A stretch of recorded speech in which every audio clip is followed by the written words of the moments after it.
It seems like turkey season snuck up on me. Some southern states are either open now or are opening in a few days. My own area is about a month away, but that doesn't stop the gobblers from gathering up and scouting out the hens. Some hunters are spotting flocks of these birds right now in the fields, and the warm days are making it all come together. Spring's in the air, trees are blooming, the toms are gobbling, and the turkey hunters are as anxious as we have ever been. Some of my best hunting stories have come from my time chasing gobblers. There are hardly any hunts that don't have some unique twist to them. There are so many variables when hunting turkeys that anything can and probably will happen. I've made 50-yard shots at times, and then at other times I've been unable to get my gun on one when he's less than 10 yards away. There have been days when it seems I could have coughed and they would have flown down to me. And then there's been other times when a real hen couldn't get an old gobbler to get anywhere near it. To me, turkey hunting is the most unpredictable hunting there is. And what makes it worse is that from a distance, it seems pretty cut and dry. From a distance, it seems if one just does the basics, everything should go as planned with very few heartaches.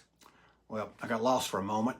I had to think if I was talking about turkey hunting or life. Well, in this respect, they're closely related. Life, too, seems fairly simple from a distance. As a young adult, you look at things from that distance and think that if the basics are done, everything ought to fall in place with very few heartaches.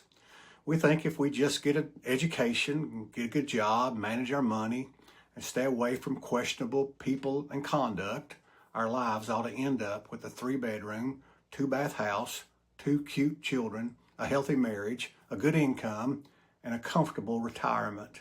Sounds easy enough until we get into the hunt or until we get into that adult life.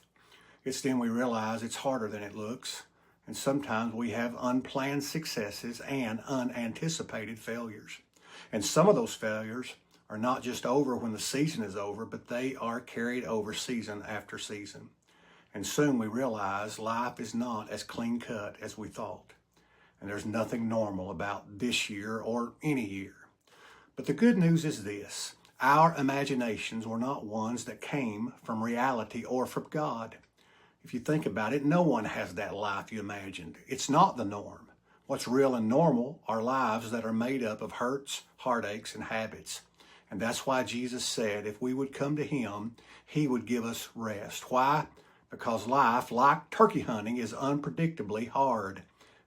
And at the end of these days, there's nothing better than resting with the one who understands how hard life can really be. And that's the outdoor truth.